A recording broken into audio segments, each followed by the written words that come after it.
Pourquoi y a-t-il de troubles et des guerres et des galères en Afrique? Il y a un truc qu'il faut voir très attentivement, une histoire sur laquelle il faut vraiment tirer attention. Vous remarquez que les parties où le trouble règne, partout où il y a la guerre, les guérillas, les rébellions en Afrique, c'est généralement là où il y a des ressources. Là où il n'y a pas la paix en Afrique, c'est généralement là où il y a des ressources. Et c'est-à-dire, c'est généralement là où l'Ouest a des intérêts financiers. République démocratique du Congo, cobalt, lithium, or, diamant, tout ce qu'il y a pour l'électronique, coltan, tout ce qu'il faut pour la fabrication des téléphones, le iPhone que vous avez, la manière à travers laquelle vous pouvez me voir aujourd'hui, c'est à travers le lithium et le cobalt et le coltan congolais, sans lequel ça sera très compliqué pour ces grandes entreprises. Donc c'est important de garder une certaine forme de difficulté. Je vais essayer d'expliquer pourquoi. Vous savez, les pays ne prennent pas généralement les décisions. Parce que autant je pense que beaucoup de personnes ont dit que les États-Unis a dit ça. Ce n'est pas souvent les États-Unis qui a dit ça. C'est souvent parce que les entreprises aux États-Unis, donc généralement les entreprises qui financent les politiciens, veulent des intérêts quelque part. J'explique encore. Une entreprise aux États-Unis, par exemple, prenons une entreprise de création de téléphone, pourrait financer des membres du gouvernement pour devenir gouverneur, pour devenir établi sur le plan politique. Campagne politique, besoin de 20 millions de dollars financés par, entre parenthèses, une entreprise de télécommunication ou une entreprise de création de téléphone. Après avoir financé cette personne qui devient une personne puissante au gouvernement, qu'est-ce qui se passe? Au moment opportun, s'il faudrait voter une loi, par exemple, une loi qui gardera un endroit sur Terre un peu dans les difficultés pour les intérêts de l'entreprise de télécommunication, ils le feront. Une entreprise de vente d'armes, par exemple, si on veut gagner dans son business, il faut financer un membre du gouvernement ou un potentiel membre du gouvernement ou une personne dans le Congrès américain au niveau de millions de dollars, évidemment. Vous donnez quelques millions de dollars, il devient chef. Au moment opportun, s'il fallait faire la guerre en Ukraine et qu'il faudrait signer un contrat, disons, pousser le gouvernement pour acheter les armes dans votre entreprise, moi, en tant qu'homme politique, ferai mon effort, additionné à des personnes avec qui j'ai mangé, allons, dans ce cas, faire la pression au gouvernement pour que le gouvernement achète des armes dans mon entreprise privée de fabrication d'armes. Vous comprenez?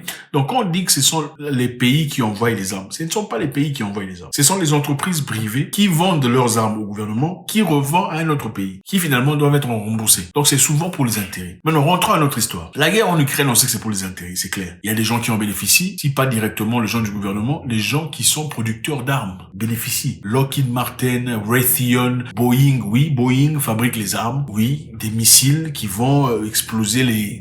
Oui, tout à fait, évidemment. Si vous ne le saviez pas, maintenant vous le savez. Il y a des entreprises de fabrication de téléphones qui ont besoin de coltan ou de, peu importe, venant de la RDC. Vous pensez qu'ils veulent la paix là-bas? Il ne peut pas y avoir la paix. Ils vont tout faire pour créer des rébellions. Ils vont même financer des rébellions. Les armer pour qu'ils commencent un truc inouï, un truc destructif, pour créer la peur, la terreur. Pourquoi on crée la peur, la terreur? Pour que la zone ne soit pas contrôlée. Et quand la zone n'est pas contrôlée, qu'est-ce qu'on fait? On peut venir piller facilement, sans difficulté, pour aller, évidemment, transformer et revendre. Donc, c'est ça. Il y a des entreprises qui ont même leurs propres milices. Les propres milices, c'est-à-dire des milices des Blancs qui sont venus d'ailleurs, qui sont en République démocratique du Congo aujourd'hui, qui gardent des mines d'or sans aller à l'insu du gouvernement. Ils sont quelle milice? Ils sont de quelle nationalité? De même au Soudan. Au Soudan, on a découvert l'or. Voilà pourquoi il y a la force Wagner et la force américaine qui est là-bas, prétendument pour aller libérer les Américains qui sont coincés là-bas. Mais jusque-là, apparemment, ils sont pas toujours libérés. Mais ils sont là pourquoi? En attendant, on nous dit que ce sont des généraux soudanais qui se battent pour le pouvoir. C'est ça l'histoire qu'on nous raconte. Deux généraux soudanais sont en train de discuter pour le pouvoir. Qui sera le chef? Mais en réalité, ce ne sont pas vraiment ces généraux. Il y a des forces étrangères qui sont là pour leur propre bénéfice. De même pour la Somalie. Il y a beaucoup d'éléments là-bas. On a découvert qu'il y avait une très bonne qualité de pétrole qui ne nécessite pas autant de transformation comme le pétrole saoudien ou le pétrole du Qatar. C'est une très bonne qualité. Voilà pourquoi il faut créer le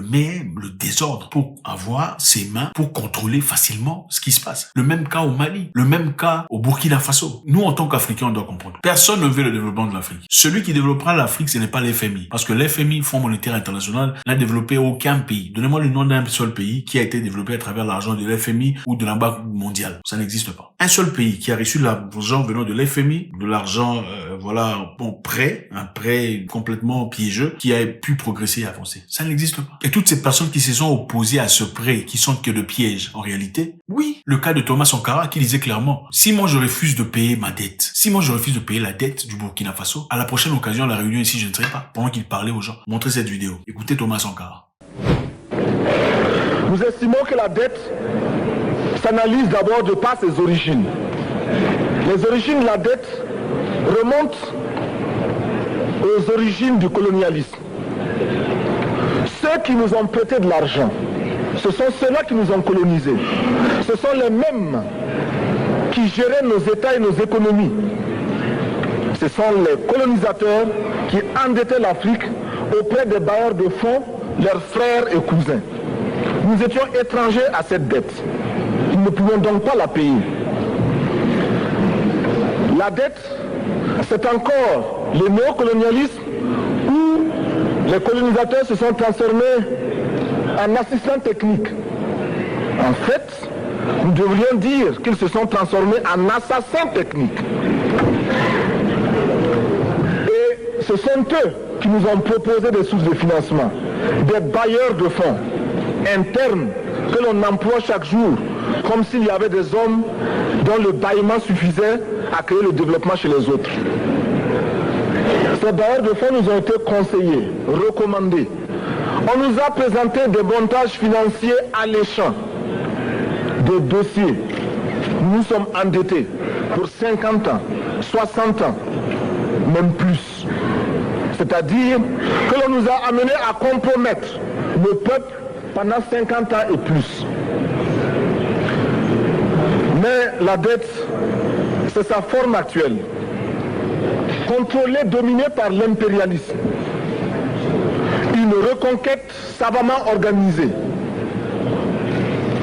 pour que l'Afrique, sa croissance, son développement obéissent à des paliers, à des normes qui nous sont totalement étrangères, faisant en sorte que chacun de nous devienne l'esclave financier, c'est-à-dire l'esclave tout court, de ceux qui ont eu l'opportunité, la ruse, la fourberie de placer les fonds chez nous avec l'obligation de rembourser.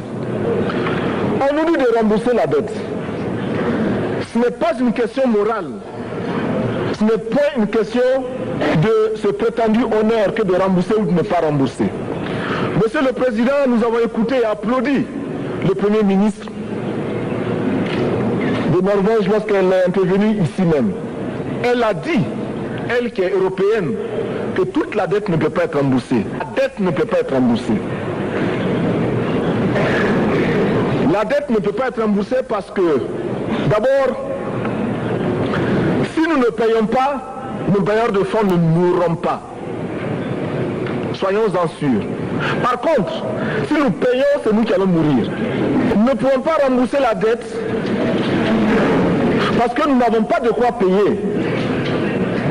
Nous ne pouvons pas rembourser la dette parce que nous ne sommes pas responsables de la dette. Nous ne pouvons pas payer la dette parce qu'au contraire, les autres nous doivent ce que les plus grandes richesses ne pourront jamais payer, c'est-à-dire la dette de sang. C'est notre sang qui a été versé. On parle du plan Marshall qui a refait l'Europe économique, mais on ne parle jamais du plan africain qui a permis à l'Europe de faire face aux hordes hitlériennes lorsque leur économie était menacée, leur stabilité était menacée. Qui a sauvé l'Europe? C'est l'Afrique. Si moi je refuse de payer la dette, à la prochaine occasion je ne serai pas là. Mais si nous refusons tous de payer la dette de l'FMI, qu'est-ce qu'on pourra nous faire? C'est tout ce qu'il demandait à ses compatriotes et à ses frères africains. Malheureusement, beaucoup ont été lâches. Au point où Mitterrand a osé dire à Sankara, Sankara, tu es un peu trop brutal dans ce que tu dis. Écoutez ce que Mitterrand a dit à Thomas Sankara. C'est pas un homme, c'est un homme un peu dérangeant, le président Sankara. Hein? Et non, c'est vrai, il vous titille, il pose des questions, quoi. Avec lui, il n'est pas facile de dormir en paix. Il vous laisse pas la conscience tranquille. Bon, alors moi là-dessus, je suis comme lui. Hein. Il faut qu'il sache que je suis comme lui. Moi, avec 35 ans de plus, alors ça lui donne l'avantage. Mais enfin, je suis comme lui. Et il dit ce qu'il pense, je le dis aussi. Et je trouve que dans un certain nombre de ses jugements, il a le tranchant d'une belle jeunesse et le mérite d'un chef d'État totalement dévoué à son peuple. Et moi, j'admire ses qualités qui sont grandes, mais il tranche trop aussi. Il va plus loin qu'il ne faut, enfin, à mon avis, hein, qui me permettent de lui parler du haut de mon expérience. Dans le même cas de Pombe Magufuli John, qui a refusé d'aller ailleurs, à l'FMI, refusé d'aller à la Banque mondiale pour demander de l'argent et développer son pays. Il s'est servi de l'argent du contribuable de son pays. C'est-à-dire, la population a payé les taxes. À travers l'argent des taxes, on a pu reconstruire les routes, on a pu reconstruire les bus, on a reconstruit les hôpitaux, on a réinstitué les écoles. Tout a bien marché pendant 5 ans de pouvoir. Il n'en avait pas besoin de 2. Pas besoin de 2 mandats pour un. Magufuli est la personne qui s'est levée disant, votre histoire là, c'est un gros mensonge. Pas ici chez nous. We have no brothers. We have no fathers. We are supposed to move as Africans. Africa should move on their own. They are supposed to change the directions. We are supposed to focus according to our directions, according to our environments. That is the only way we can help our people. Nobody should come and say that he's there to solve the problems of our people. Et pendant ce temps, il n'y avait pas des gens qui tombaient, absolument pas. Et comme on a vu que cette personne se levait un peu trop droit contre l'Occident, qu'est-ce qu'on a fait? On l'a fini. Comme Thomas Sankara disait, il faut arrêter de mendier. Magufuli disait la même chose. Mais en attendant, beaucoup de présidents africains sont là pour aller mendier, pour aller demander, donnez-moi de l'argent, soutenez-moi de mon pouvoir. Comment pouvez-vous expliquer ça? Un continent qui est plein d'or, de diamants, de cobalt, d'uranium, de tout ce que vous désirez sur Terre. Mais c'est eux, c'est toujours eux qui vont demander. Ça n'a aucun sens. Aucune nation ne veut développer l'Afrique, que ce soit les Américains, les Chinois ou les Russes. Il faut être très attentif. L'objectif ici, ce n'est pas de rejeter l'Occident pour aller embrasser les Russes, bien que en général, les Russes ne nous ont jamais rien fait, historiquement parlant. L'objectif, c'est de comprendre qu'il faut s'élever à un moment donné. Il faudrait que l'Afrique soit unie dans son combat. Il faudrait que ce soit un combat uniforme dans l'objectif d'avancer, de progresser. L'objectif ici, c'est que chaque population, chaque peuple, dans chaque pays, se lève pour ce qui est droit, pour ce qui est correct. Parce que généralement, beaucoup de gens se lèvent contre un président qui vole quand il ne mange pas. Beaucoup de gens s'opposent au président qui vole quand eux ne mangent pas. À partir du moment où on leur cède de la vapeur, on leur donne un bol de riz, de quoi manger, de quoi sucer, ils abandonnent complètement leur combat. Beaucoup de gens, malheureusement, ces gens-là, à mon avis, sont des gens qu'il faut mettre dans la ligne, il faut les terminer. Parce que ce sont ces genres de personnes qui sont des vrais traîtres de la nation. Une haute trahison. Une personne qui se lève pour contrer un gouvernement paupérisateur, un gouvernement clairement voleur, ensuite a la chance d'être introduit dans le gouvernement pour finalement évoluer avec le même gouvernement. Ce sont des vrais traîtres. Et je pense que les gens, la population doit comprendre. Aucun pays ne viendra sauver l'Afrique. Celui qui sauvera l'Afrique, c'est nous. Et ça commence avec nous, dans le bas niveau. Moi, aider mon frère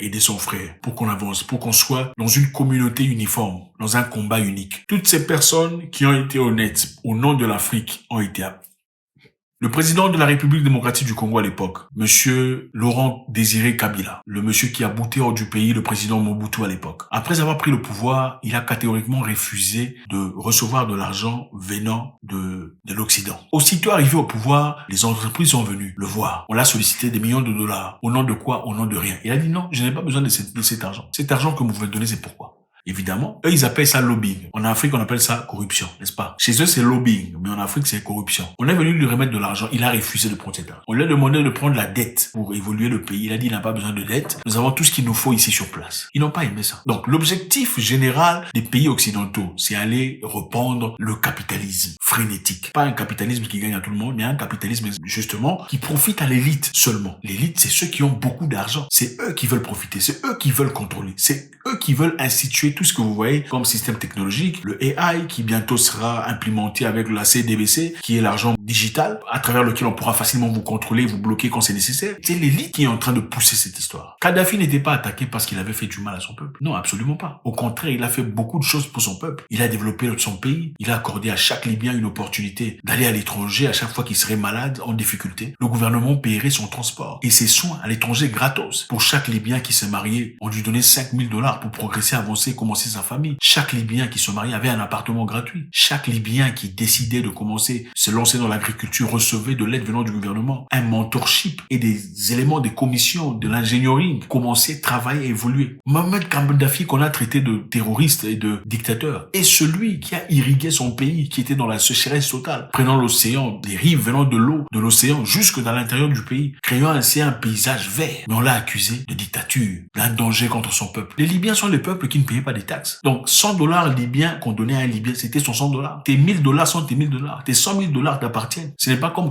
moins 49% dans un certain pays ici dont je tairai le nom. Ton argent était ton argent. En Libye, le pétrole, le carburant coûtait presque rien. Les gens vivaient dans le bonheur. Mais il fallait détruire ça pour montrer au monde qu'il n'y a qu'un seul système qui fonctionne. Kadhafi n'était pas démocrate, mais les Libyens vivaient très bien. Aujourd'hui, il regrette. Aucune personne, aucune entité viendra dans l'Afrique pour améliorer l'Afrique. L'Africain seul doit se lever et comprendre quelle est la direction qu'il faudrait emprunter pour un soleil levant. God bless.